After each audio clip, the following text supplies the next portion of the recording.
तो आज की मेजर न्यूज है रिगार्डिंग वाइब्रेंट विलेज स्कीम के बारे में, जिसका अब दायरा अगेन बढ़ा दिया गया है, उसके बारे में डिस्कस करेंगे। एंड इंडिया और यूएस की direct subsea cable link Google ने यहाँ पर प्रपोज की है, क्या इसके बारे में सारी चीजें हैं उसको भी डिस्कस करेंगे। डीजीसीए ने प्रपोज किया है एक स्विफ्ट बैन। स्विफ्ट बैन किस चीज को लेकर, अब ये अभी प्रपोजल में है चीजें, अब इसको एप्लीकेबल होने में थोड़ा सा टाइम लग सकता है, उसको भी डिस्कस कर लेंगे। Welcome to sleepy classes. तो 19 फरवरी 2026 के करंट अफेयर्स डिस्कस करेंगे from the Hindu and related multiple choice questions को भी डिस्कस करेंगे।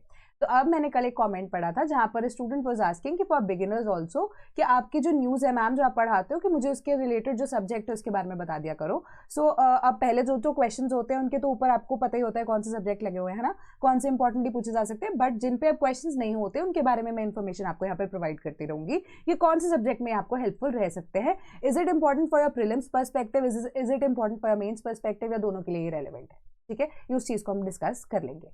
पहली आपकी क्या न्यूज कह रही है कि Iran Russia to conduct joint naval exercises in the sea of Oman today. तो as you know places in news, तो मे बी ज्योग्राफी के कॉन्टेक्स्ट में भी आपको पूछा जा सकता है, बट ज्यादातर देखा जाए तो आपको इंटरनेशनल रिलेशंस के कॉन्टेक्स्ट में क्वेश्चन पूछा जा सकता है। ठीक है, तो सी ऑफ ओमान के बारे में आपको यहाँ पर पता होना चाहिए, है ना। एंड ईरान एंड रशिया जो है भी जॉइंट नेवल एक्सरसाइज कर रहे हैं। अब हमने देखा कल के न्यूज के अंदर कि ईरान यहाँ पर झुकने के लिए तैयार है ना। तो उन्होंने यही बोला कि यूएसए के साथ हम एक बेसिक गाइडलाइंस जो है वो सेट कर चुके हैं, उसके बाद राउंड 2 ऑफ द कॉन्फ्रेंस जो है इसको यहाँ पर केटर किया जाएगा। एंड ओमान ही एक ये आप कह सकते हो कि पीस ट्रीटी को यहाँ पर ब्रोकर कर रहा है।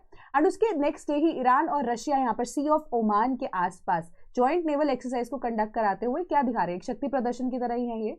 ठीक है, तो after the happening that took place yesterday, उसके बाद ऐसी कोई चीज होना अपने आप में एक बहुत मुमकिन से कि अपना रुतबा, अपना बैकिंग दिखाना, सपोर्ट दिखाना कि रशिया की बैकिंग ईरान को यहाँ पर नजर आ रही है, इस चीज को दर्शाता है। ठीक है, तो अपने आप में जियोपॉलिटिकल टेंशंस जो हैं वो आप देखोगे कि gulf of Oman and even sea of Oman वाले रीजन के अंदर यहाँ पर बढ़ती हुई नजर आ रही है। सिंपल सी आपकी न्यूज थी। क्वेश्चन आपका क्या है, which among the following countries does not border the sea of Oman. ठीक है, कि land border sea of Oman के आसपास कौन सी कंट्री का यहाँ पर नहीं है। ठीक है, पाकिस्तान, यूएई, सऊदी अरेबिया या ईरान। पहली सिंपल क्वेश्चन है ये। तो अगर आपको इतना भी आइडिया यहाँ पर नहीं लग रहा है तो I just request you to go back to the map. ठीक है, तो मैप को आप सर्च कीजिए, सर्च करने की भी जरूरत नहीं है, नेक्स्ट स्लाइड पे आपको मैप दिख जाएगा। Correct answer is option number C, Saudi Arabia. ठीक है, तो यहाँ पे आप देखो, this is your Persian gulf. ठीक है, this is your Oman sea है जिसको आप बोलते हो कि हमारा जो सी ऑफ ओमान जिसको हम बोलते हैं। ठीक है, एंड यहाँ पर आप देखो कि ओमान का बॉर्डर है, यूएई का बॉर्डर है। ठीक है, एंड उसके बाद ईरान का बॉर्डर है एंड पाकिस्तान का बॉर्डर भी लगता है। सो बेसिकली जो हमारी ओमान सी है वो अब कनेक्टिविटी यहाँ पर प्रोवाइड होती है उसकी किसके साथ, अरेबियन सी के साथ। तो जहां पे आप सऊदी अरेबिया की बात करते हो तो पर्शियन गल्फ को वो बॉर्डर करता है, not the sea of Oman. ठीक है, अब एक क्वेश्चन मेरे पास है आपके लिए। सो ये स्पेसिफिक नैरो स्ट्रेच आपको दिख रहा है वाटर का, है ना, इसको हम क्या बोलते हैं, इसका नाम आप मुझे कमेंट सेक्शन में यहाँ पर बताओगे। थोड़ा सा होमवर्क अब आप भी करना शुरू कीजिए, सिंस अब 2027 के बैचेस के बच्चे भी हैं जो ये वीडियो को देखना शुरू कर चुके हैं, जितना मैं अज्यूम कर रही हूँ कल के कमेंट्स को देखकर। तो आपको मुझे ये बताना है, एंड जो 2026 के अटेम्प्ट वाले बच्चे हैं उनको इसके बारे में पता होना चाहिए, है ना। तो आपकी रिविजन हो जाएगी, नए बच्चों के लिए यहाँ पर एक बेसिक यहाँ पर ले डाउन करना शुरू करते हैं।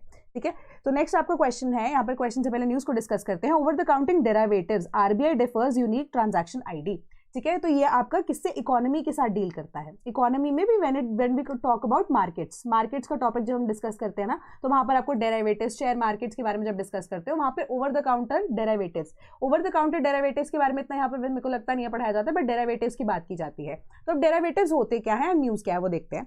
डेरिवेटिव्स क्या है, जब अब कोई ट्रेडिंग कर रहा है व्यक्ति, है ना, अब उनको पता होता है कि जब हम ऑप्शंस में ट्रेड कर रहे हैं, है ना, तो वो उनको बेसिकली क्या कह रहे हैं, डेरिवेटिव्स बोल रहे हैं। अब हमारे पास एक शेयर है, सपोज कीजिए XYZ कंपनी है कोई, उसका एक शेयर है हमारे पास। ठीक है, उसी शेयर की वैल्यू के अकॉर्डिंगली हमारे ये डेरिवेटिव्स जो कि इसका एक सब पार्ट होंगे, क्योंकि अब जो शेयर की अमाउंट है फॉर एग्जाम्पल 100 रुपए है।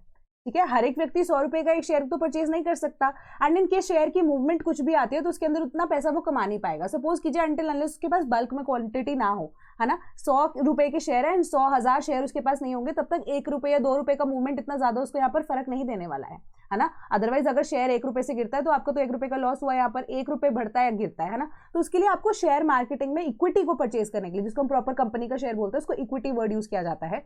तो वो इक्विटी को परचेज करने के लिए आपको बहुत बल्क में यहाँ पर अमाउंट चाहिए होती है इन्वेस्ट करने के लिए।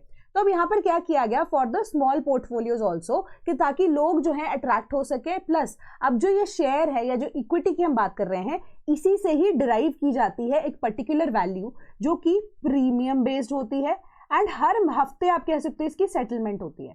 ठीक है, सेटलमेंट होती है, एंड इसी शेयर की वैल्यू के अकॉर्डिंगली जो आपका ऑप्शन है ये चलता है, इसको हम डेरिवेटिव जनरली बोलते हैं, ठीक है। तो पुट एंड कॉल के ऑप्शंस वगैरह हम परचेज करते हैं, तो उसी के हिसाब से एक पर्टिकुलर सब्सटेंस हमारे पास आता है, डिफरेंट तरह के हमारे पास ऑप्शंस या डेरिवेटिव्स जो है वो एग्जिस्ट करते हैं, one of them being over the counter derivatives. तो आरबीआई ने डेफर किया है यूनिक ट्रांजैक्शन आईडी का रूल। तो कहने का मतलब यही है कि इन्हीं तरह के जो डेरिवेटिव्स है, ओवर द काउंटर जो डेरिवेटिव्स है, उसके लिए आरबीआई ने यूनिक ट्रांजैक्शन आईडी जो है उसका जो रूल है वो बोला है कि अभी हम यहाँ पर उसको अप्लाई नहीं करेंगे। तो इनिशियली क्या रहा था कि ओवर द काउंटर जो डेरिवेटिव्स है उनके लिए स्पेसिफिकली आरबीआई ने बोला था कि ठीक है कि आप जो है एक यूनिक ट्रांजैक्शन आईडी ले सकते हैं, बट अभी उन्होंने बोला है कि सिंस अभी हम बहुत सारे चेंजेस को यहाँ पर प्रपोज करना चाह रहे हैं, तो ये जो यूनिक ट्रांजैक्शन आईडी है इसका जो आइडिया है या इसको अप्लाई करने का जो टाइम पीरियड है उसको हम जनवरी 2027 से रखते हैं कि अभी इसको यहाँ पर डायरेक्टली अप्लाई नहीं करेंगे, ठीक है। ये आपकी सिंपल सी न्यूज थी। तो अब ओवर द काउंटर डेरिवेटिव्स के बारे में थोड़ा सा और डिस्कस करते हैं। आपका क्या कहता है question, consider the following, over the counter derivatives are private financial contracts. Second, over-the-counter derivatives include contracts like forward, swaps, etc. Which of the statements above is or are correct? तो इसका correct answer है option number C, दोनों की दोनों सही हैं।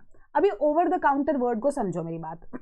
जब आप कोई भी केमिस्ट के पास जाते हो, डॉक्टर आपको कोई प्रिस्क्रिप्शन लिख के देता है, आप क्या करते हो, आप जाते हो केमिस्ट के पास, केमिस्ट को जाके आप बोलते हो कि ये मेडिसिन मुझे चाहिए, तो आपको डायरेक्टली वो दे देता है। ऐसा तो नहीं है ना कि वो डॉक्टर के पास पहले जाएगा और वो बोलेगा कि अच्छा ये आपने प्रिस्क्रिप्शन अगर दी है तो इसके अकॉर्डिंगली कौन सी मेडिसिन देनी है, ऐसा तो नहीं होता। आप डायरेक्टली पहले जाते हो डॉक्टर के पास, वो जो प्रिस्क्रिप्शन लिख के देता है उसके हिसाब से आप मेडिसिन जो है डायरेक्टली केमिस्ट से परचेज कर देते हो। उनको क्या बोलते हैं, ओवर द काउंटर मेडिसिन बोलते हैं। अब इसी तरह से ओवर द काउंटर डेरिवेटिव्स क्या होते हैं कि आप मार्केट रेगुलेटर जो कि सेबी है, ठीक है, या स्टॉक एक्सचेंज की जब हम यहाँ पर बात कर रहे हैं, उनको बीच में नहीं डालते हो। यानी कि सपोज कोई एक बड़ी पार्टी है ए, ठीक है, जो कि कंपनी है, एंड एक परचेजर है, सपोज करो व्यक्ति बी है, तो वो क्या करता है, बोलता है कि मार्केट रेगुलेटर या इवन स्टॉक एक्सचेंज से थ्रू ना होते हुए हम डायरेक्टली एक दूसरे के साथ क्यों नहीं डील कर लेते, क्या मुझे ओवर द काउंटर डेरिवेटिव जो है वो प्रोवाइड कर दीजिए। इससे क्या होगा, आपका और मेरा रिलेशनशिप बेटर होगा, गुडविल कंपनी की बेटर होगी, रिस्क असेसमेंट हमने पहले किया हुआ है, तो वी बिलीव कि आपका जो कह सकते हो प्रीमियम के बेसिस पे हमें जो फायदा हो सकता है, नुकसान होता है, उसी के हिसाब से वो फाइनेंशियल कॉन्ट्रैक्ट बनता है। तो इसमें क्या होता है कि सिर्फ और सिर्फ एक यूनिक ट्रांजैक्शन आईडी जो है वो प्रोवाइड की जानी चाहिए और टू द स्टॉक एक्सचेंज और टू द मार्केट रेगुलेटर। ये चीज बेसिकली आपकी न्यूज कहती थी। तो ओवर द काउंटर डेरिवेटिव जो है वो प्राइवेट फाइनेंशियल कॉन्ट्रैक्ट्स है। क्यों? क्योंकि वो कंपनी ए और कंपनी बी, बायर और सेलर के बीच में डायरेक्टली हुआ है, तो वहां पर किसी भी तरह का आप कह सकते हो कि कोई मर्चेंट या स्टॉक एक्सचेंज नहीं हुआ है। वेर एज अगर मेरे और आपके जैसा व्यक्ति कोई यहाँ पर ट्रेडिंग करना चाहता है ऑप्शंस के अंदर या डेरिवेटिव्स के अंदर, हम क्या करते हैं, हम पहले ऑर्डर पुट करते हैं, प्लेस करते हैं कि हमें इस चीज के लिए इस डेरिवेटिव पे इतने अमाउंट में हमें एक ऑप्शन परचेज करनी है, एक मिनिमम सेट क्वांटिटी होती है, इससे कम आप नहीं परचेज कर सकते, है ना। जब आप वो चीज करते हो तो आपको वेट करना पड़ता है, you have to wait in queue, ठीक है, कि आपकी बारी आएगी, वो प्राइस उतना जाएगा, अबव जाएगा, लो जाएगा, एंड उसके अकॉर्डिंगली आप वो परचेज कर सकते हो। तो आप एक मार्केट रेगुलेटर या आप कह सकते हो बीच में एक मीडियोकर, जिसको हम ब्रोकर बोलते हैं, ब्रोकर को इंक्लूड करते ही हो। वेराज जब हम ओवर द काउंटर डेरिवेटिव की बात कर रहे हैं तो यहाँ पर ना कोई ब्रोकर इन्वॉल्व होता है, ना स्टॉक एक्सचेंज इन्वॉल्व होती है, ठीक है, बस इन्वॉल्वमेंट किसका होता है, दोनों कंपनीज के बीच में, तभी इसको एक प्राइवेट फाइनेंशियल कॉन्ट्रैक्ट बोला जाता है। एंड डिफरेंट तरह के डेरिवेटिव्स इस कॉन्ट्रैक्ट का पार्ट होता है, जिसमें आपके ऑप्शंस भी हैं, फॉरवर्ड्स भी हैं, स्वैप्स भी हैं, ठीक है। अब इसको ध्यान में रखना, अब आपको भूलना नहीं चाहिए, ठीक है। तो आपका करेक्ट आंसर है ऑप्शन नंबर सी, दोनों स्टेटमेंट्स करेक्ट थी। Then South African cheetah gives birth to 3 cubs in Kuno. Kuno national park Madhya Pradesh के अंदर है। बार बार रिपीट यहाँ पर करने की जरूरत नहीं है कि नेशनल पार्क्स आपके लिए इंपॉर्टेंट है when it comes to any kind of competitive exam in India, जहां पर आपका जीएस इंक्लूडेड है, ठीक है। जहां पर जीएस क्या इंक्लूडेड है, आपका जनरल साइंसेज के अंदर भी मे बी आपको कई बार ना घुमा फिरा के एनवायरमेंट का पर्सपेक्टिव से क्वेश्चन पूछ लिया जाता है। तो नेशनल पार्क्स इन इंडिया कौन से कहां पर है, आपको इसकी लिस्ट याद होनी चाहिए for the beginners also and when it comes to for the people those are giving their attempt in 2026, ठीक है, कोई भी स्टेट पीएससी का भी हो। तो अब यहाँ पे अगर मैं सब्जेक्ट आपको बताऊं तो एनवायरमेंट पर्सपेक्टिव से आपको ये जानना जरूरी है, एनवायरमेंट के पर्सपेक्टिव में आपको एनवायरमेंट के अंदर चीजें जो है याद रखनी पड़ेंगी, ठीक है। तो अब हमारे पास total number of population of cheetahs India के अंदर कितनी हो गई है, 38 हो चुकी है, ठीक है। आपको बस इतना ही याद रखना है, इसके अलावा कौन कितना कहाँ पे कितने, अब कह सकते हो कि कौन से जो चीताज लेकर आए गए हैं उनके कब्ज में से कितने इंडियंस हैं, कितने अब वहां पर आप कह सकते हो कि अफ्रीका से आए हुए थे, वो सारी चीजें इतना मत यहाँ पर फोकस कीजिए। बस 38 पॉपुलेशन हो चुकी है इंडिया के अंदर चीता की, वो अब आपको इतना ही ध्यान रखना है। तो क्वेश्चन को डिस्कस करते हैं। Consider the following sites appendix 1, IUCN red list vulnerable, IUCN red list nearly threatened, environment protection act schedule 2, which of the above statements is are correct about cheetahs. तो चीतास को लेकर अब आपकी जो question है वो यहाँ पर पूछा जा सकता है। क्यों? क्योंकि अब आप देखोगे कि चीतास तो चलो बहुत ज्यादा इन लाइमलाइट रहते हैं, न्यूज रहते हैं, बट ऐसी कुछ स्पीशीज भी हैं जिनके अब फिजिकल फीचर्स पे भी, कैरेक्टरिस्टिक्स के ऊपर भी यहाँ पर क्वेश्चन आपसे पूछे जाने लगे हैं, है ना। तो इतनी ज्यादा डेप्थ में अब आपको यूपीएससी एटलीस्ट पेपर में क्वेश्चन पूछने लग गया है। तो आपको इस हिसाब से स्पीशीज को इतना इन डेप्थ में यहाँ पर पता होना चाहिए कि उनकी कैरेक्टरिस्टिक्स क्या है, ठीक है, उनकी हंटिंग हैबिटेट्स क्या है, हंटिंग का उनका प्रोसीजर क्या है, नॉकटर्नल एनिमल्स हैं या डे लाइट में वो अब हंट करते हैं, इतनी इतनी चीजें आपको फिजिकल फीचर्स में पूछी जा रही हैं, ठीक है। तो इसका करेक्ट आंसर यहाँ पर क्या बनना चाहिए? देखो, साइट्स के अपेंडिक्स 1 की जब हम बात कर रहे हैं तो ये करेक्ट है, ठीक है। दिस इज फॉर रट्टा ओनली, आप इसमें कुछ चीज को यहाँ पर इंक्लूड नहीं कर सकते हो। IUCN की रेड लिस्ट की बात कर रहे हैं तो वल्नरेबल है ये अभी, ठीक है। अगर IUCN की रेड लिस्ट में वल्नरेबल है तो नियरली थ्रेटेंड नहीं आएंगे। एंड एनवायरमेंट प्रोटेक्शन एक्ट में शेड्यूल 2 में अगर ये आ जाते हैं तो मतलब इनको हाईएस्ट प्रायोरिटी की आप कह सकते हो कि प्रोटेक्शन कैसे मिल सकती है।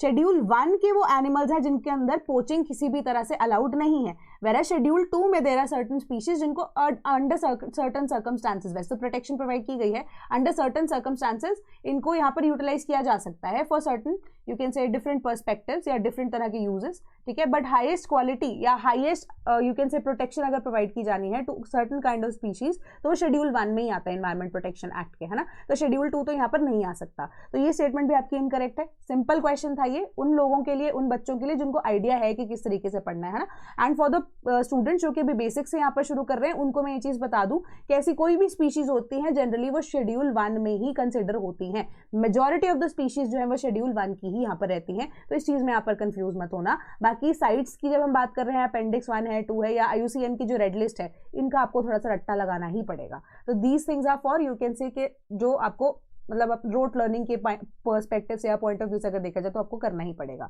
तो हमारी फर्स्ट एंड सेकंड स्टेटमेंट्स यहाँ पर करेक्ट है, तो ऑप्शन नंबर डी जो है आपका करेक्ट आंसर यहाँ पर बनता है, ठीक है। आपको डिटेल में यहाँ पर ऑफिशियल साइट से जो इमेज है वो दे दी गई है। Then centre to bring 1954 border villages under the development scheme. तो वाइब्रेंट विलेज प्रोग्राम जो है इनिशियली अगर आपको मैं बताऊं, वाइब्रेंट विलेज प्रोग्राम जो है वो सरकार ने 2023 के अंदर लॉन्च किया था।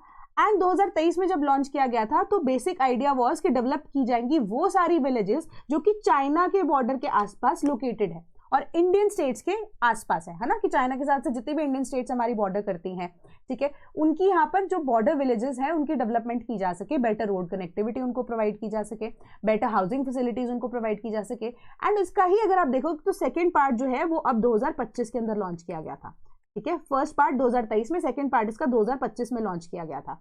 तो अब आइडिया वाज कि चाइना से ज्यादा बढ़कर भी हम डिफरेंट हमारे जो और बॉर्डर नेशंस हैं, क्योंकि पाकिस्तान के साथ भी हमारा रिलेशन 2025 में खराब होता हुआ ज्यादा नजर आ रहा है, प्लस जो सरकार है वो चाह रही थी कि हमारे जो बॉर्डर्स है जो ओपन है, ठीक है, जिनको हम पेरिनियल कह रही हूँ, सीपेज जो होती है बॉर्डर के थ्रू, ठीक है, तो ये बॉर्डर्स जो है इनको खुला जो है बॉर्डर उसको सील किया जा सके, ठीक है। तो ये बॉर्डर सीलिंग के प्रोसेसेस के लिए अब सरकार ने फेंसिंग वाला प्रोसेस तो शुरू किया ही किया था, बट ये भी बोला था कि अब जो क्रॉस बॉर्डर यहाँ पर मूवमेंट हो रही है उसको तो रोका जाएगा ही, बट जो विलेजर्स हैं जो बॉर्डर रीजन के आसपास रहते हैं उनकी डेवलपमेंट का ध्यान रखना भी, उनकी इंक्लूजन भी हमारा यहाँ पर यू कैन से ड्यूटी है ना। तो इसका सेकंड पार्ट 2025 के अंदर सरकार ने यहाँ पर लॉन्च किया था। तो यहाँ पर जो चाइना थी इनिशियल कंट्री उससे एक्सटेंड करके डिफरेंट नेशन, जिसमें बांग्लादेश हो गया, भूटान हो गया, पाकिस्तान हो गया, म्यांमार हो गया, तो अब इसके अंदर 15 स्टेट्स एंड 2 यूनियन टेरिटरीज की जितने भी बॉर्डर विलेजेस हैं वो कवर की गई हैं, है ना। तो अब यहाँ पर उनकी डेवलपमेंट की बात हो रही है, बेटर कनेक्टिविटी की एंड बेटर अवेलेबल फैसिलिटीज, जो कि अब अगर आप वो मेन स्ट्रीम सोसाइटी का पार्ट भी होते हैं या मेन किसी सिटी के अंदर यहाँ पर रह रहे होते हैं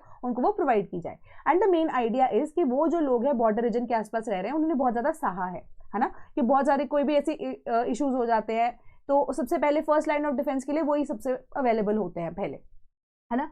तो अब उन लोगों का वहां पर रुकना भी बहुत जरूरी है, ठीक है, और उन्हीं की जो विलेजेस है उसी तरीके से उनको डेवलप भी किया जा सके ताकि जो बॉर्डर रीजन्स हैं no one is left behind, basically in the development journey no one is left behind, and उन रीजन्स की डेवलपमेंट तभी पॉसिबल हो सकती है तभी कि जब वो लोग वहां पर रहें, ठीक है। धीरे धीरे करके आप देखो वो टूरिस्ट अट्रैक्शंस भी बनती जा रही हैं वो जगहें, ठीक है। तो इसी वजह से यहाँ पर जो सरकार है वो चाहती है कि लास्ट माइल कनेक्टिविटी के अंदर उनको भी यहाँ पर प्रोवाइड किया जा सके विद ऑल द अमेनिटीज, जो कि एक व्यक्ति जो कि अब किसी सेंट्रल पार्ट ऑफ इंडिया में रह रहा है एज कम्पेयर टू आप देखो कि बॉर्डर विलेजेस के अंदर, ठीक है। तो ये आपकी सिंपल सी बात थी कि इंश्योर करना है लाइवलीहुड इन सभी को। तो यहाँ पर अगर आपको मैं न्यूज के कॉन्टेक्स्ट में बात करूँ तो वाइब्रेंट विलेजेस प्रोग्राम जो है आपका गवर्नेंस का पार्ट आ जाता है, या अगर मैं मेंस के पर्सपेक्टिव से आपकी बात करूँ तो गवर्नेंस का पार्ट आ जाता है। इवन कि आप कहीं ना अगर आपको ऐसा कुछ क्वेश्चन आ जाए तो इंटरनल सिक्योरिटी में भी आप इस स्कीम को कहीं ना कहीं कर सकते हो, ठीक है, मेंशन कर सकते हो जब बॉर्डर डेवलपमेंट की अगर बात होती है तो, ठीक है। उसके अलावा अगर हम प्रीलिम्स की बात करें तो डायरेक्टली आपको एज ए स्कीम में पूछा जा सकता है, ठीक है। कुछ भी इस तरीके से आपसे पूछा जा सकता है कि क्या चीज सही हो सकती है क्या नहीं। पीआईबी का आर्टिकल की कुछ लाइंस आपको दे दी जाएंगी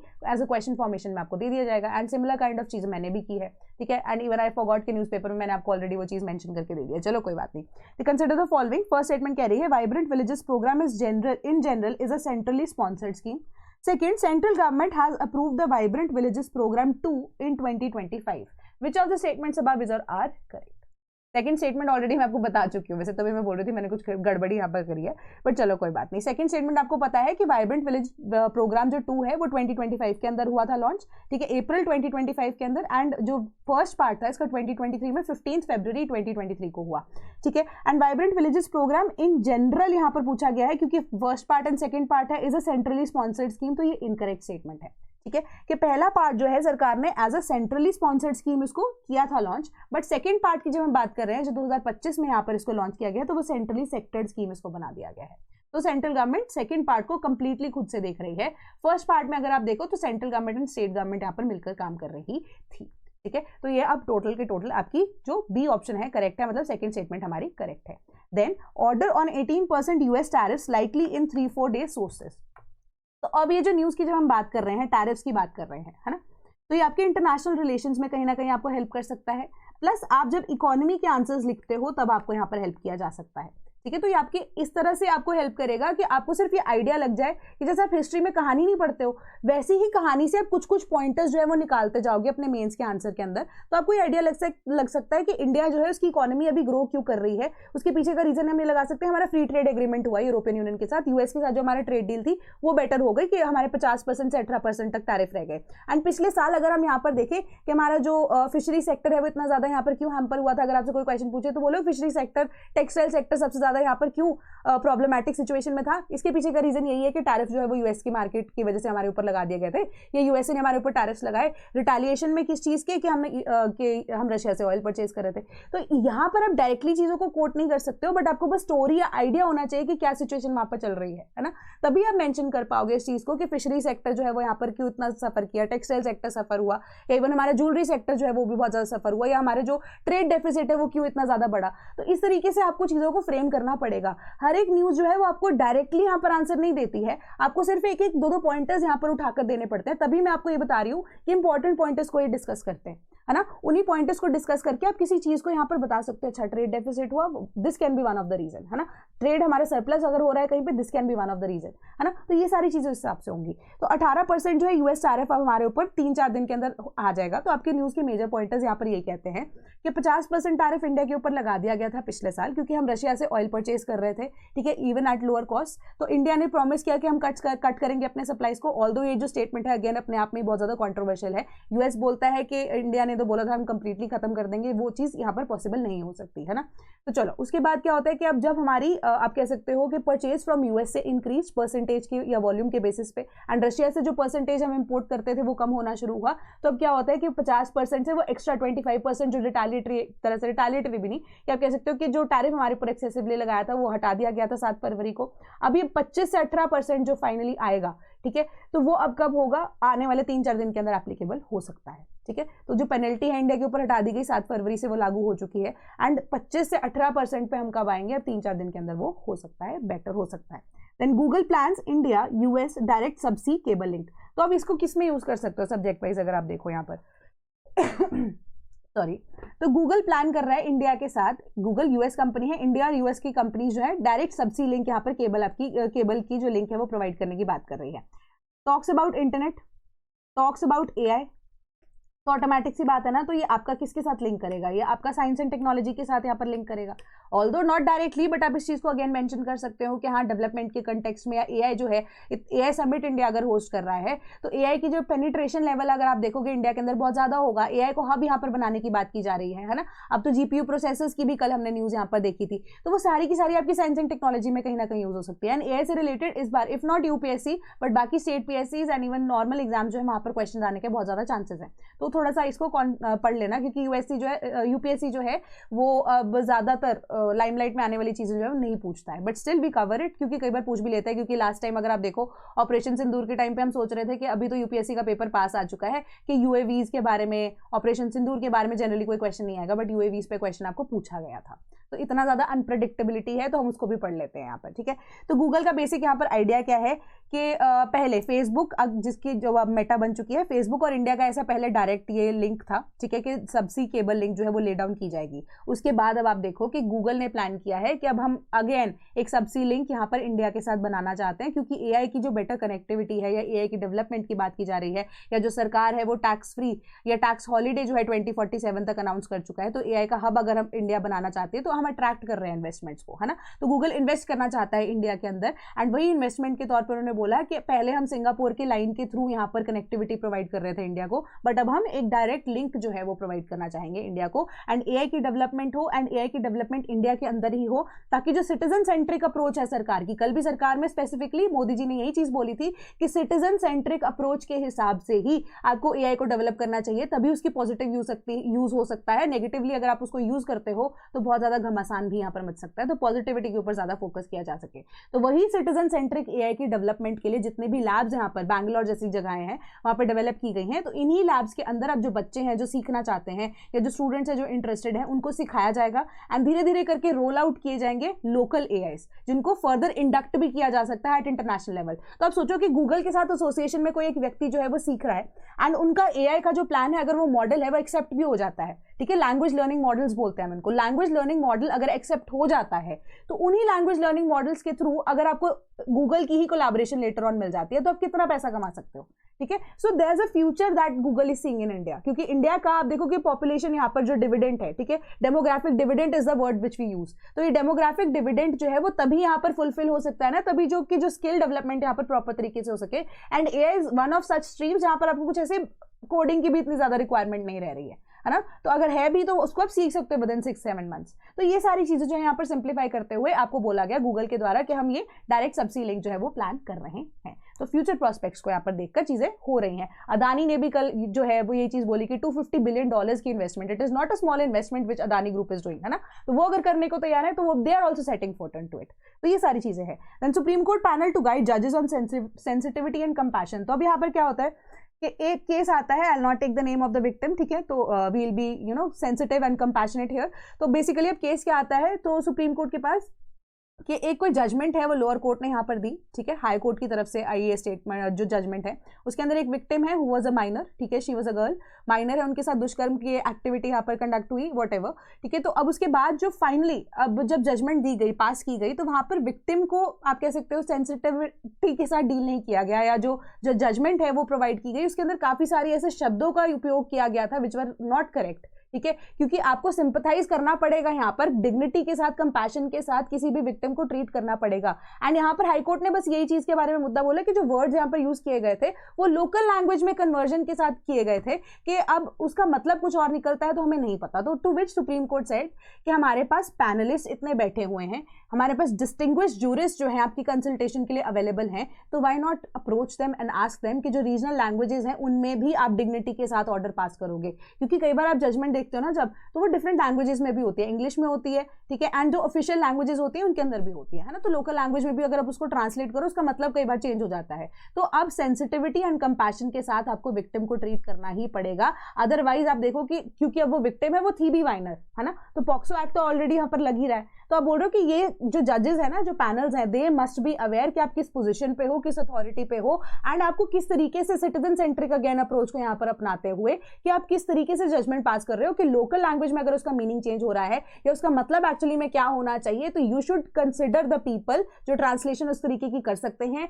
या जो जूरिस्ट बैठे हैं, या इवन की सुप्रीम कोर्ट भी बैठा हुआ है, अगर आपको इंटरप्रिटेशन में प्रॉब्लम आ रही है, कम एंड आस्क अस, ठीक है। इस तरीके से अगर आप प्रोफेशनली सेंसिटिविटी एंड कंपैशन को अप्लाई नहीं करते तो कल को आपके ऊपर यहाँ पर एक्शन भी लिया जाएगा। तो फैक्चुअल रियलिटीज जो है उनको फोकस कीजिए, एंड जिस तरीके की इज्जत, डिग्निटी अ पर्सन डिजर्व्स उनको वो प्रोवाइड की जानी चाहिए। And this is not excuse कि जहां पे आप बोल रहे हो कि local languages must not be included, या लोकल लैंग्वेज जो है उसके अंदर मीनिंग चेंज हो गया, तो ये एक्सक्यूज जो है being in a person with authority उसके लिए एप्लीकेबल नहीं होता है।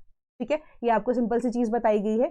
ठीक है, तो यहाँ पर आप एक तरह से इसको कंसिडर कर सकते हो एज अ केस लॉ, जो कि आपको बस एक सिंपल सी इतनी बात बताता है कि आपको डिग्निटी कंपैशन को फॉलो करना है। तो समवॉट अगर आपको ये पॉलिटी में कल को यूज करने के लिए आ जाए तो आप इसको यहाँ पर बता सकते हो, या मेजरली अगर आप देखोगे कि एस्से में आप इसको कोट कर सकते हो कि ये जजमेंट यहाँ पर सुप्रीम कोर्ट ने बोली थी। ठीक है, सेम काइंड ऑफ कि Supreme Court asked government to consider plea treat racial slur as a hate crime. तो ये आपकी जो हेट स्पीचेस की जहां पर हम बात आती है, या इवन हेट क्राइम की बात आती है, या आप कह सकते हो कि राइट टू इक्वालिटी की बात आती है, तो आप इसको पॉलिटी में भी कवर कर सकते हो। ठीक है, या पॉलिटी के अलावा अगर आप देखो एस्से में भी कवर कर सकते हो। तो यहाँ पर सुप्रीम कोर्ट के जो जज है, even chief justice of India along with the requisite people, जो कि सुप्रीम कोर्ट के ऑनरेबल जजेस हैं, 3 जजेस का बेंच था, उन्होंने यहाँ पर बोला कि अगेन केस क्या आता है कि एक व्यक्ति है त्रिपुरा से हैं, ट्राइबल कम्युनिटी से थे। ठीक है, तो वो पढ़ाई करने कहीं बाहर जाते हैं, तो 3 ही ऐसे जो लोग हैं from a different category probably, उन्होंने जो है उसको यहाँ पर आई गेस रैगिंग करने की उसकी कोशिश की थी। ठीक है, तो उसके बाद क्या होता है कि that person the student from Tripura he denied, तो उसके बाद क्या होता है उनको मतलब फाइनली किसी तरह की हासिल होती है यहाँ पर, तो उसके बाद क्या होता है कि दैट पर्सन पासिस अवे, है ना। तो अब जो कमेंट्स यहाँ पर पास किए गए थे, रेशियल स्लर यहाँ पे था, तो उन्होंने यहाँ पर बोला कि किसी भी तरह की इनइक्वालिटी, सुप्रीम कोर्ट की जजमेंट जो बेसिकली मैटर करती है, सिचुएशन मैटर नहीं करती है, स्टेटमेंट जो उन्होंने जजमेंट यहाँ पर दी है वो मैटर करती है। उन्होंने बोला किसी भी तरह का जो रेशियल स्लर है, जो किसी भी तरह की आप कह सकते हो इनइक्वालिटी से डील करता है, वो सारी की सारी एज अ हेट क्राइम को ही यहाँ पर डिनोट करती है, उसको एज अ हेट क्राइम या इनइक्वालिटी ही कंसिडर किया जाता है। कि कोई भी व्यक्ति अगर आप किसी जेंडर के बेसिस पे, कास्ट के बेसिस पे, क्रीड के बेसिस पे किसी भी तरह की स्टेटमेंट अगर दी जा रही है जो कि डेरोगेटरी इन नेचर है, या किसी एक व्यक्ति को इन अ पोजीशन ऑफ वीकनेस दिखाती है, तो उसको हेट क्राइम की तरह ही कंसिडर किया जाएगा, जैसे कि इस केस में यहाँ पर है। ठीक है, तो अब उन्होंने यहाँ पर बोला कि इनइक्वालिटी के बेसिस पे कॉन्स्टिट्यूशन का तो एक तो फंडामेंटल राइट तो ब्रीच हुआ ही हुआ है, प्लस उसके अलावा अब उस व्यक्ति की जान गई है, तो इसको भी आप इस तरीके से हीनियस क्राइम की तरह, या आप कह सकते हो उसको मान के चलोगे। ठीक है, तो ये चीज आपको यहाँ पर बताई गई है, तो हेट क्राइम की तरह ही उसको कंसिडर किया जाएगा, सुप्रीम कोर्ट की ये स्टेटमेंट आई है। Then DGCA proposes swift ban on disruptive passengers. तो ये एक छोटी सी चीज है बट बहुत इंपॉर्टेंट चीज है, जो कि आपकी ambience with when it comes to air travel बहुत ज्यादा बेटर करेगी। बहुत सारे लोग जो है इस स्टेटमेंट के साथ, या जो ये स्विफ्ट बैन के साथ एग्री करेंगे, one of them being me also. ठीक है, तो अब ऐसा होता है कि आपको एक तो ट्रैवल लिस्ट के अंदर बैन कर दिया जाता है, मतलब कि आप कभी भी किसी एयरलाइन के साथ ट्रैवल नहीं कर सकते, ये वो चीज नहीं है। ये टेम्पररी बैन होगा ऑफ 30 डेज। ठीक है, जो कि अब एयरलाइन किसी भी व्यक्ति के ऊपर लगा सकती है बाय गिविंग हिम और हर अ रीजन। और वो रीजन क्या है? वो रीजन यही है कि जो भी रूल्स एयरलाइन स्टेट करती है, फॉर एग्जाम्पल एयर इंडिया की बात करते हैं, they do not serve you liquor, ठीक है, ऑन बोर्ड। ठीक है, चाहे जितना भी मर्जी लॉन्ग ट्रैवल कर रहे हो, तो वो उनकी पॉलिसी है। ठीक है, बट कुछ ऐसे लोग होते हैं फिर भी वो पहले से ही दे कम इन ड्रंक, उसके बाद जो है वो सारे के सारे इश्यूज यहाँ पर होते हैं। ऐसा कोई सिनेरियो हो गया, फॉर एग्जाम्पल अब कोई स्मोकिंग कर रहा हो इनसाइड, ठीक है, which is not allowed inside, you can से एनी काइंड ऑफ एयरक्राफ्ट, है ना। अगर कोई ऐसा व्यक्ति पकड़ा गया, या इन केस कोई भी, अब सपोज कीजिए ऐसे बहुत शरारती बच्चे भी होते हैं जिनके पेरेंट्स उनको कुछ नहीं कह रहे हैं, या कोई ऐसे पैसेंजर्स जो होते हैं जो आपकी पिछली सीट पे बैठे होते हैं, आपको कई बार तंग कर रहे होते हैं, है ना। तो उनकी वजह से भी अगर आपको किसी तरह की डिस्ट्रप्शन हो रही है, and if you let the authorities no in time, and इस चीज से जो अथॉरिटीज है, कैबिन क्रू है, अगर वो भी एग्री करता है, तो ऐसी ऐसी छोटी छोटी चीजों के ऊपर यहाँ पर अब डीजीसीए जो है वो भी ध्यान दे रहा है। तो उन्होंने बोला कि एक टेम्पररी बैन ऑफ 30 डेज आपके ऊपर लगाया जा सकता है फॉर एयर ट्रैवल, ऑल्दो ये पब्लिक डोमेन में ओपन है फॉर कॉमेंट, ठीक है, एंड ओपन टू इंटरप्रिटेशन भी हो सकता है नेक्स्ट टाइम पे, बट इस वजह से 30 डेज का बैन जो है अब एयर जो कंपनीज हैं वो लगा सकती हैं ऑन द पैसेंजर्स, अगर ये ऐसे डिस्ट्रप्टिव पैसेंजर्स को अगर आइडेंटिफाई किया जाता है। तो ये तो 2-3 सिचुएशंस मैंने आपको बताई, नंबर ऑफ सिचुएशंस इसके अंदर आ सकती हैं। तो अब जैसे कि अब एक केस ये भी आया था कि एक व्यक्ति ने जो है जानबूझकर एक फीमेल के ऊपर यूरिनेट कर दिया था ड्यूरिंग अ फ्लाइट, है ना। तो ये सारी चीजें जो है डिस्ट्रप्टिव पैसेंजर्स की बात करती हैं। तो इन सबका अब आप कह सकते हो एक एम्बियंस या सीमलेस एक्सपीरियंस यहाँ पर रखने के लिए आपको क्या करना पड़ता है, थोड़ी सी स्ट्रिक्टनेस जो है वो लेकर आनी पड़ेगी। तो ये आपकी सिंपल सी न्यूज कहती है। Then NVIDIA OpenAI announce partnership with Indian firms academic institutes. तो अगेन सिंपल सी बात है जो गूगल के कॉन्टेक्स्ट में मैंने आपको बताई थी कि NVIDIA जो है या OpenAI, ठीक है, ChatGPT, दोनों ने अनाउंस किया partnership with Indian firms and academic institute, जो कि अगेन यहाँ पर क्या बात करता है कि इंडिया का जो डेमोग्राफिक डिविडेंड है उसको किस तरीके से यूज किया जा सकता है। ठीक है, कि इंडिया की जितनी भी कंपनीज हैं या जितने भी रिसर्च इंस्टीट्यूट्स हैं, क्योंकि इंडिया ने भी कल R&D AI के कॉन्टेक्स्ट में यहाँ पर अनाउंस किया है ना, जितने भी रिसर्च इंस्टीट्यूट्स हैं, जितने भी इंस्टीट्यूट्स हैं जो कि AI की डेवलपमेंट की यहाँ पर बात कर रहे हैं, उनके साथ ही कोलैबोरेशन में क्या करेंगे, अब उनको सिखाएंगे भी AI की डेवलपमेंट किस तरीके से की जाती है वो होगी, एंड लेटर ऑन अगर LLMs को रोल आउट करना हुआ तो यहाँ पर फंडिंग जो है वो भी आसान रहेगी ऐसे स्टूडेंट्स के लिए जो कि पार्ट थे विद दिस एसोसिएशन। ठीक है, then India stays out of statement criticising Israel's action.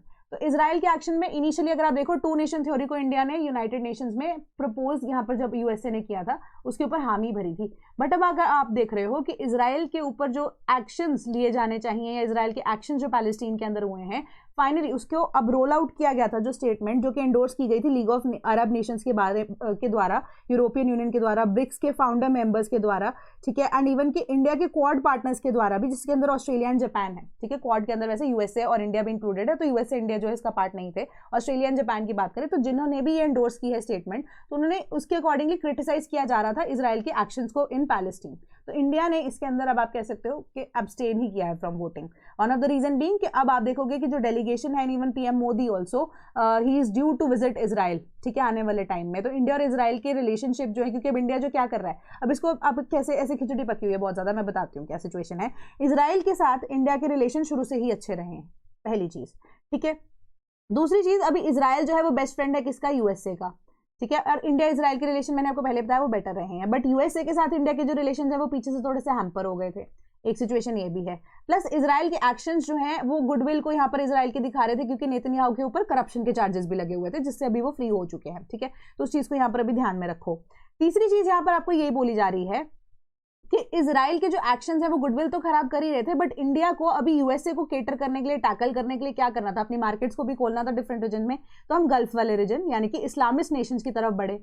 Islamist Nations के साथ अगर हमारी कोऑपरेशन बेटर होती जा रही है तो हमें इजराइल का साथ यहाँ पर छोड़ना पड़ेगा थोड़े टाइम के लिए, जो पॉसिबल नहीं है। ठीक है, तो यहाँ पर डिप्लोमेसी को मेंटेन करते हुए इंडिया के जो कह रहा है कि इनिशियली जब जरूरत थी, यूएसए के साथ टोटल ऑपोजिशन में यहाँ पर इंडिया का मामला चल रहा था, उस टाइम पे इंडिया ने जो है, जब यूएसए ने रोल आउट भी किया all the two nation theory, उसको यहाँ पर इंडिया ने हाँ बोला। ठीक है, इजराइल के एक्शन को तब निंदनीय करार दिया गया, बट अब इंडिया जो है वो अपनी डिफेंस कोऑपरेशन भी बढ़ाना चाहता है। इजराइल की टेक्नोलॉजी वर्ल्ड फेमस है, तो India would want better ties with them, जो कि शुरू से ही पहले से भी रही है, एंड यूएसए के साथ भी हमारा रिलेशन बेटर होता जा रहा है। तो डिप्लोमेसी इस तरीके से काम चल रही है, काम करती है। ठीक है, तो ये सिंपल सी आपको बात बता रही है कि जो कंडेमनेशन का ये मूव था, इसमें एक जॉइंट स्टेटमेंट जो इशू की गई by the former, you can से, जो मैंने आपको बताया, लीग ऑफ अरब नेशंस के द्वारा, यूरोपियन यूनियन के द्वारा, क्वाड के 2 मेंबर्स के द्वारा, है ना, ब्रिक्स के फाउंडिंग मेंबर्स के द्वारा, जिसके अंदर ऑल द इंडिया भी है, बट इंडिया यहाँ पर इंक्लूडेड नहीं है। तो इंडिया ने क्या किया, स्टेप आउट किया, अब्सटेन किया from voting. Most of the time India यही करता है, क्योंकि अपनी डिप्लोमेसी को इस तरीके से चलाने की कोशिश कर रहे हैं।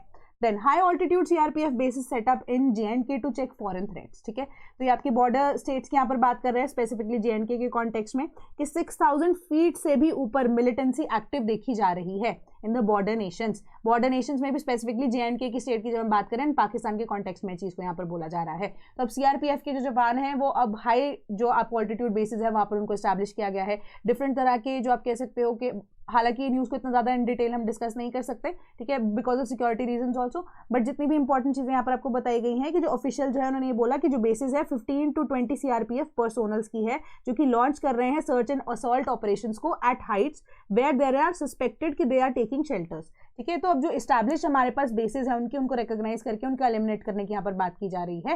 एंड जितने भी बेसिस हैं जो कि 15 से 20 पर्सोनल्स हैं सीआरपीएफ के जवान के, उनको यहाँ पर आप कह सकते हो state of the art technology के साथ भेजा गया है। State of the art technology word आप बहुत यूज करोगे for the beginners. State of the art technology means कि बिल्कुल लेटेस्ट टेक्नोलॉजी के साथ उनको अपडेट यहाँ पर करके भेजा गया है। एंड जितनी भी उनकी आप कह सकते हो स्लीपिंग बैग्स, उनकी फूड की अवेलेबिलिटी, उनके रेस्टिंग प्लेसेस या उनके जो बेसिस हैं, कैंप्स हैं, वो जहाँ पे भी सेटअप किए गए हैं, उनको इंपॉर्टेंट जितनी भी फैसिलिटीज, टेक्नोलॉजीज यहाँ पर रिक्वायरमेंट है उनको प्रोवाइड की गई हैं, just to search and eliminate the people जो कि रिकॉग्नाइज किए गए हैं कि टेररिस्ट कैंप्स का पार्ट है। ठीक है, तो हाई ऑल्टीट्यूड सीआरपीएफ बेसिस के सेटअप किए गए हैं, तो इसको आप इंटरनल सिक्योरिटी का पार्ट बना सकते हो। ठीक है, तो ये आपका आईआर का पार्ट बन सकता है। एनवीडिया की बात करें देन साइंस एंड टेक्नोलॉजी के अंदर ये आपका पार्ट बन सकता है। Then Modi to address AI summit today, की लीडर्स टू अटेंड। तो ऐसे क्वेश्चंस जो होते हैं ना एआई समिट की, जैसे हम बात कर रहे हैं, ये आपके प्रीलिम्स के लिए इंपॉर्टेंट होते हैं। ठीक है, प्रीलिम्स के लिए जनरली इंपॉर्टेंट होते हैं कि कोई भी ऐसी स्टेटमेंट जब पीएम मोदी देते हैं कि आप प्रेसिडेंट ऑफ इंडिया भी दे देती हैं, ठीक है, तो उनके अंदर जो स्पेसिफिक वर्ड्स होते हैं ना, कि एक बार जैसे सपोज की जो करो कि जैसे अब डेमोग्राफिक डिविडेंड वर्ड यूज किया है इस बार, है ना। ऐसा वर्ड नहीं है कि हम सोशियोलॉजी में नहीं पढ़ते, इस वर्ड को पढ़ते हैं हम, डेमोग्राफिक डिविडेंड को, बट एक्चुअली में पॉपुलेशन को उन्होंने ऐसा बोला, रिकॉग्नाइज किया, आत्मनिर्भरता की बात की। क्या है ये सारे वर्ड्स, ठीक है, उसी के अकॉर्डिंग जो पॉलिसीज हैं वो निकाल दी गई हैं। तो ये वर्ड्स जो इंपॉर्टेंट है आपके प्रीलिम्स पर्सपेक्टिव से, ठीक है। इनके ऊपर मे भी आपसे कोई क्वेश्चन पूछ लिया जाता है कई बार कि इस AI समिट हुआ था, उसके अंदर ये चीज जो है वो किस चीज को यहाँ पर डिनोट करती थी, सो एंड सो चीज, है ना। तो वो सारी चीजें आपको बताई गई हैं, बट सिंपल सी ये बात आपको बताई जा रही है कि AI समिट ओरिजिनली 3 दिन का होना था, बट इसको एक्सटेंड कर दिया गया 4 दिन का, क्योंकि the government of India was expecting कि 50 to 70,000 people will be attending this as a whole, but पहले दिन आप देखो कि 1.5 लाख से ऊपर जो व्यक्ति है वहां पर लोग पहुंच चुके थे, to which they welcome people, but they also apologise also. Government ने बोला कि हमें उम्मीद नहीं थी इतने लोग आ जाएंगे, ठीक है, तो इस वजह से जो एक्सटेंड कर दिया गया है 1 दिन से ये AI समिट को। तो यहाँ पर यही चीज बोला जा रहा है कि अब जो की नोट है वो मोदी जी के द्वारा समिट के अंदर एड्रेस यहाँ पर इस बार किया जाएगा आज के दिन पे।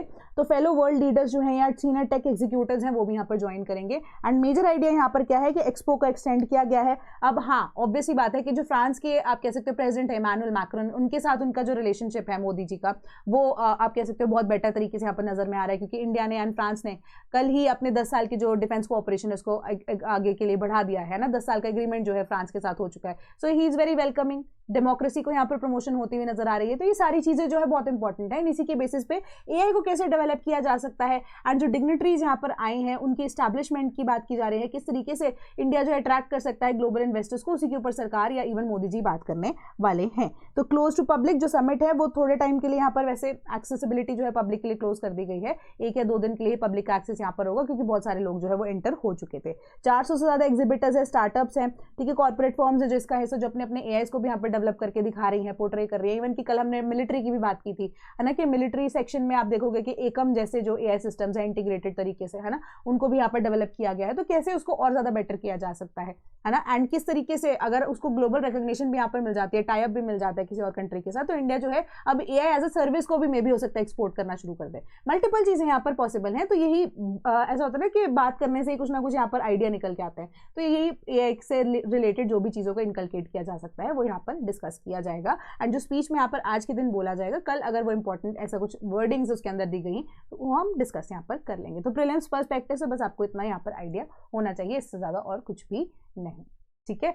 तो आई होप आपको आज की न्यूज सारी की सारी समझ में आई होंगी। कोई भी डाउट होता है ना कमेंट सेक्शन में पूछ लो। टेलीग्राम ग्रुप आपके पास एग्जिस्ट करता है डाउट रेजोल्यूशन का, वहां पर भी आप पूछ सकते हो। वहां पर इजीली आपके डाउट जो है डायरेक्टली 1-on-1 तरीके से मैं वो क्लियर कर दूंगी, ठीक है। तो किसी भी तरह का संकोच मन में नहीं होना चाहिए कि ये मेरे को समझ में नहीं आ रहा है, मे बी पीपल विल जज मी, या मैं कॉमेंट करूंगी तो समझ में नहीं आएगा, ऐसा कुछ नहीं है। कि आपके क्वेश्चन पूछने से मे बी 5 या 10 बच्चों को और हिम्मत मिलती है कि मैं भी अपना डाउट यहाँ पर मैम से पूछ लूँ, ठीक है। तो उसी तरीके से अगर कुछ ना कुछ प्रॉब्लम एग्जिस्ट करेगी तो हम रिक्वायर्ड फैकल्टी जो है उनके साथ भी आपको यहाँ पर कनेक्ट कर सकते हैं, ठीक है। क्योंकि कोई ऐसी प्रॉब्लम यहाँ पर एग्जिस्ट नहीं करती है। आपकी जो भी आपकी हैंड हेल्डिंग वाला पॉइंट है वो हम हमेशा से ही करके रहेंगे, ठीक है। तो if you are interested to become a part of the sleepy family तो आप हमारे वेबसाइट www.sleepyclasses.com पर विजिट कर सकते हैं, या आप हमारे टोल फ्री नंबर 1800-890-3043 पे भी कॉल कर सकते हैं। sleepy.classes@gmail.com पे आप हमें ईमेल भी कर सकते हैं। पढ़ते रहिए, तैयारी करते रहिए, क्योंकि धीरे धीरे करके जब आप अपना माइंड को बिल्ड करना शुरू करते हो एक प्रॉपर विजन आपके दिमाग में आ जाता है कि किस तरीके से मुझे पढ़ाई करनी है, ये इंपॉर्टेंट है, ये इंपॉर्टेंट ज्यादा नहीं लग रहा है, तो आप इजीली फिगर आउट कर पाओगे, ठीक है। तो कोई भी डाउट होता है अगेन आप पूछ सकते हो। तो that is all from my side today. Thank you so much.